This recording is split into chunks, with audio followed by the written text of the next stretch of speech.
Un saludo a todos mis hermanos en Cristo Jesús. Qué alegría poder hablarles de nuevo. Espero con la bendición de Dios que se encuentren bien y gozando de buena salud, especialmente en estos tiempos de tanto peligro. Me gustaría invitarles, antes de abrir la palabra de Dios, las Escrituras, invitarles a que oren conmigo. Incline su rostro, por favor. Amado Dios nuestro Padre que estás en los cielos, al abrir las Sagradas Escrituras, tu santa palabra, queremos pedir tu bendición sobre nosotros, Padre. Al exponer estas verdades del cielo, rogamos que el Espíritu Santo nos pueda ayudar, que estemos atentos, que nada pueda distraernos, Señor, de tu palabra, de tu mensaje. Señor, te ruego tu bendición sobre todos nuestros amigos y hermanos oyentes, que tú los alcances y que puedas traer salvación, sanidad, bendiciones ricas del cielo sobre cada uno de ellos. Y Señor, tu siervo, soy un pedazo de tierra, Señor, algo insignificante, pero te ruego que tú me uses para levantar en alto tu nombre, Señor, simplemente como un instrumento para la honra y la gloria tuya. Te lo pido en el nombre de Jesús. Amén. El mensaje nuestro lo hemos titulado hoy, La Odisea es evaluada, número 4. Decíamos la semana pasada que cuando Jesús habla de ser tibios, Él está refiriéndose a nuestras obras de la ley.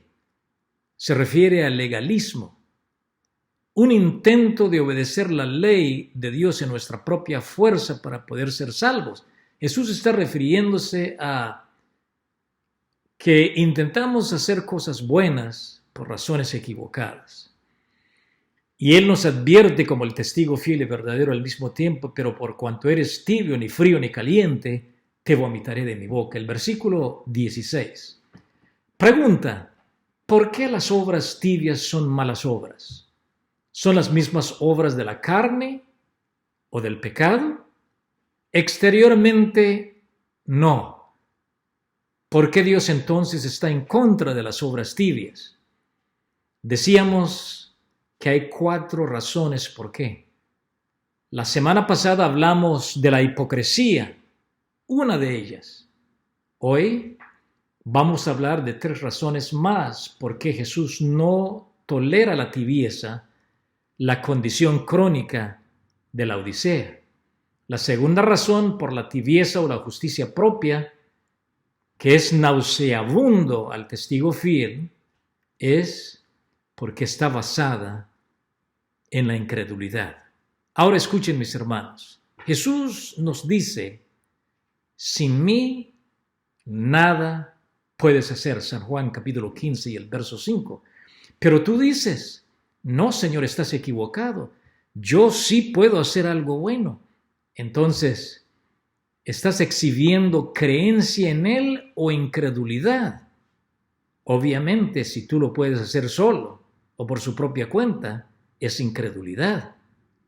Poco antes de su crucifixión, Jesús le dijo a sus discípulos, ahí en Mateo 26 y el verso 30, todos vosotros os escandalizaréis de mí esta noche. ¿Estaban ellos de acuerdo? Obviamente que no. ¿De qué estaban culpables ellos? Pues de incredulidad. Cuando Dios le mostró a Pedro que el evangelio no era solamente para los judíos, sino también para los gentiles, ¿estaba de acuerdo Pedro? Obviamente que no. Dios le tuvo que decir, lo que Dios limpió, no lo llames inmundo. Dios estaba corrigiendo, mis queridos, la incredulidad de Pedro. Ahí en Hechos 10:16. En cualquier tiempo que negamos el veredicto de Dios en la carne, lo que estamos haciendo es exhibiendo incredulidad. Y eso es exactamente lo que está sucediendo con la reacción de la Odisea al mensaje de Cristo. El testigo fiel y verdadero dice que somos desventurados, pobres, ciegos y desnudos. ¿Cuál es el responso de la Odisea? Yo soy rico, me he enriquecido y de nada tengo necesidad. Apocalipsis 3:17. ¿Quién tiene la razón? ¿Está diciendo Jesús la verdad de nosotros o no? ¿O cree usted que está equivocado? Mire, hermanos queridos, cuando Jesús habla a la Odisea, Él asume el título del Amén, el testigo fiel y verdadero. Es decir, lo que Él nos dice es la verdad. Es certero lo que dice de nuestra condición. Puede ser que admitimos con los labios que Jesús está en lo correcto, pero nuestra gran tentación es apuntar a nuestros reportes brillantes de las obras que hacemos y decimos, pero Señor, nuestras obras son buenas. ¿Qué es lo que quiso decir Jesús a Nicodemo cuando le dijo, lo que es nacido de la carne, carne es? San Juan 3:6. ¿Acaso no le estaba diciendo, Nicodemo, déjeme decirte la verdad, tu carne o tu naturaleza humana pecaminosa nunca puede producir justicia. Solamente puedes producir justicia de Dios si naces de arriba o si naces del Espíritu. No importa cuán buenos aparecen nuestras obras, mis queridos, de la ley, a nuestra vista, debemos recordar siempre están basados en incredulidad. Cuando la carne trata de hacer algo que Dios dice que no puede hacer, estamos diciendo en efecto, Dios, tú eres un mentiroso. Y eso tiene un nombre, se llama incredulidad. Es por eso que las obras de la ley, escuchen, siempre están basadas en incredulidad. La tercera razón por qué Dios no tolera la tibieza, la condición crónica de la Odisea, es por egoísmo. El apóstol Pablo dice que el amor ágape no busca lo suyo, ahí en 1 Corintios 13:5. No hay egoísmo en el amor ágape. Por lo tanto, si hacemos algo por un motivo egoísta, estamos entonces en oposición del principio amor ágape, la verdadera motivación de todas nuestras obras de fe. Déjeme ilustrarlo de esta forma. Pedro llegó a Jesús en cierta oportunidad y le dijo, nosotros hemos dejado todo y te hemos seguido, Señor. ¿Qué pues tendremos? La pregunta sería, ¿por qué dejó Pedro todo? ¿Era obra de la ley o era obra de fe? El motivo de Pedro, hermanos queridos, era egoísta. Pedro creía que Jesús iba a derrocar a los romanos y él quería ser uno de los ministros más elevados en el nuevo gobierno. De eso se trataba. Sí, Pedro dejó todo por seguir a Jesús, hermanos, pero su motivo era egoísta. Por lo tanto, su sacrificio era obra de la ley, no obra de fe. ¿Cómo podemos estar seguros de eso? Bueno, porque la Biblia lo dice. ¿Se acuerdan ustedes cuando Jesús quiso lavar los pies de Pedro en el aposento alto? ¿Qué le dijo Pedro? Nunca me lavarás los pies. Pero Jesús conocía el corazón de Pedro y le dijo, hermanos, si no te lavo, no tendrás parte conmigo en el reino. San Juan, capítulo 13 y el verso 8. Para Pedro esto quería decir, olvídese de su posición elevada de ser ministro en el nuevo reino.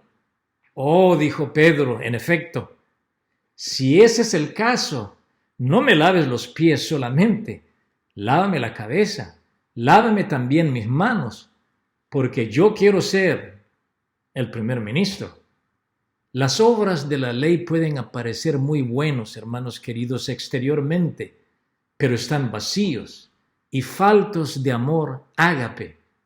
Están basados en motivos egoístas, por lo tanto son trapos de inmundicia para Dios, de acuerdo a Isaías capítulo 64, y el verso 6.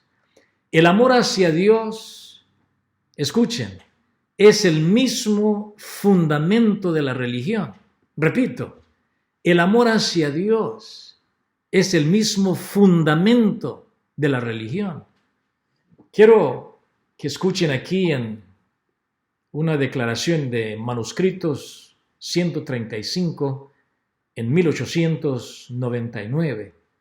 Dice la sierva del Señor: para comprometerse en su servicio meramente por la esperanza de recompensa o por temor al castigo, escuchen, no aprovechará nada.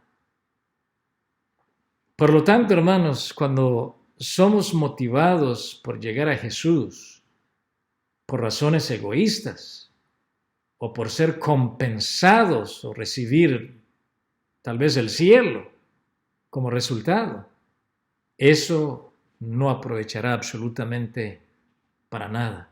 La cuarta razón por qué Dios no tolera la tibieza o las obras de la ley, la condición crítica o crónica de la Odisea, es negar a Cristo, y quizás este es el peor de todas. ¿Por qué la Odisea niega a Cristo como nuestra justicia? Sería la pregunta. Pablo le dijo enfáticamente a la iglesia de Gálatas: de Cristo os desligastes. En la versión Dios habla hoy, noten, hermanos, está un poquito más claro, escuchen.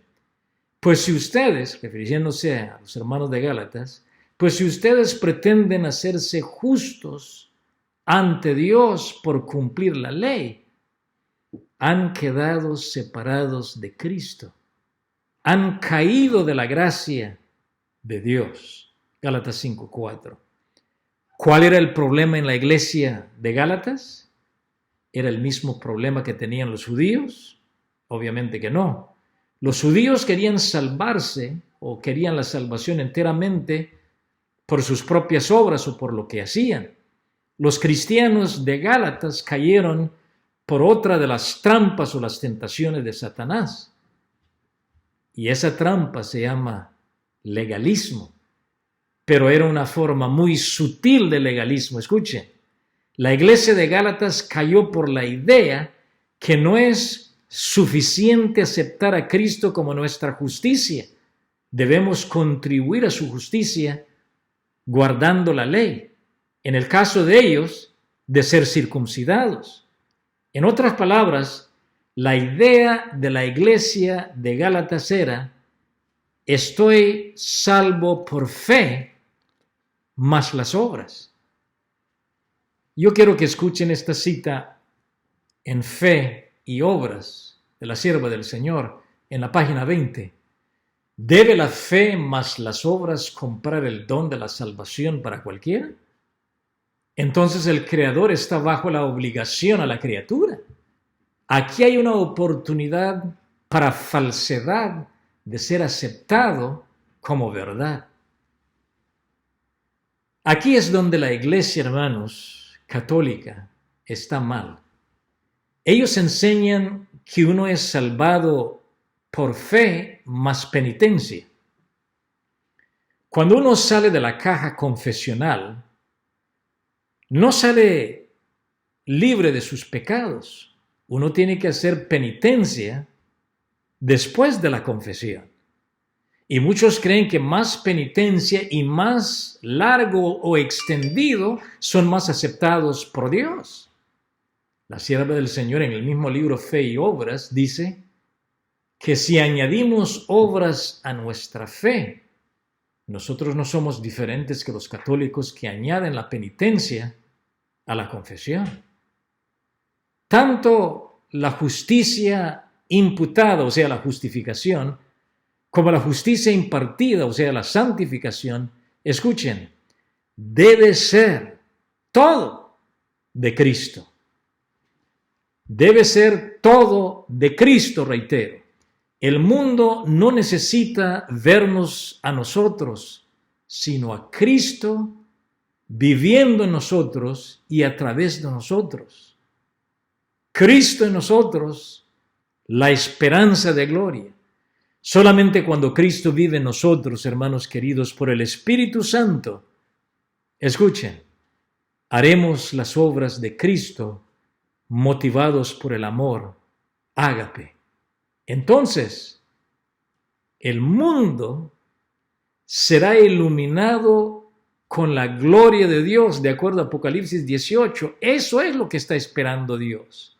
Y ese es el verdadero objetivo de Cristo al dar el mensaje a la Odisea, que nosotros podemos llegar al punto de entender que Cristo quiere que experimentemos o seamos motivados por el amor agape, que Él pueda en nosotros y a través de nosotros brillar al mundo para que vean a Cristo y a Él crucificado y pueden llegar entonces arrepentidos a los pies de nuestro Señor Jesucristo.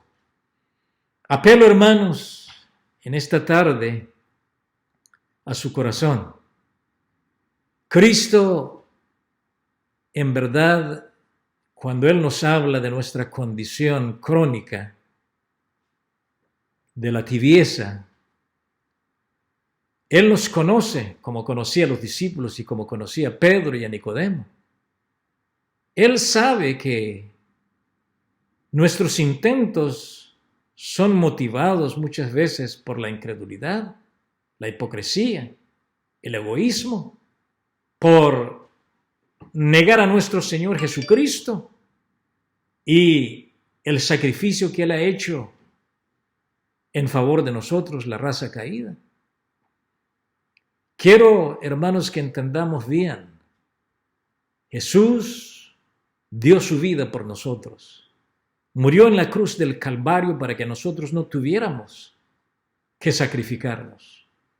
Nosotros tenemos, por lo tanto, ahora que aceptar su justicia, imputada, la justificación, y su justicia impartida, la santificación. Recuerden que sin Él no podemos hacer absolutamente nada. Yo quiero invitarte en este momento para que aceptes a Jesucristo nuestro Señor. Abre su corazón a Él y dígale: Señor, yo quiero en verdad seguir tus pisadas. Quiero aceptar tu justicia. Me entrego, me rindo completamente a ti para que tú hagas la obra de sanidad en mi alma, como lo hizo con Pedro, como lo hizo con Nicodemo. Nicodemo tenía que nacer de agua y del Espíritu si quería ver el reino de Dios. Si usted está abierto, hermanos queridos, para entregarlo todo a Jesús y dejar que Él obre, tanto el querer como el hacer su voluntad en nuestro ser, ore esta oración conmigo. Amado Dios nuestro Padre, reconozco que soy un pecador impedernido y que necesito de Jesús. Él es el remedio santo para curar mis heridas, para levantarme de mi caída y darme salvación. Reconozco que Él es el gran emancipador. Jesús dijo: si el Hijo os libertare, seréis verdaderamente libres. Oh, querido Padre, el diablo es tan sutil. Él quiere que actuemos exactamente como los fariseos y los escribas, donde decimos las cosas pero no las hacemos. No vivimos lo que predicamos. Y en muchos casos somos incrédulos porque no aceptamos lo que nos dice el testigo fiel y verdadero. Y Señor, por el otro lado, también somos egoístas y rechazamos la justicia de Jesús. Perdónanos en esta tarde, Padre. Abrimos nuestro corazón a ti. Tóquenos a través de tu Santo Espíritu y permita que, si alguien, Señor, está bajo la influencia del Espíritu Santo en este momento y quiere entregar su vida completamente a Jesús, y ser bautizados, tanto por el Espíritu como por agua. Yo te ruego, Señor, que tú les des el ánimo de llegar a Jesús y pedir entonces que Él obre en ellos. Te lo pedimos y te lo agradecemos en el nombre precioso de nuestro amante y suficiente Salvador Jesús. Amén.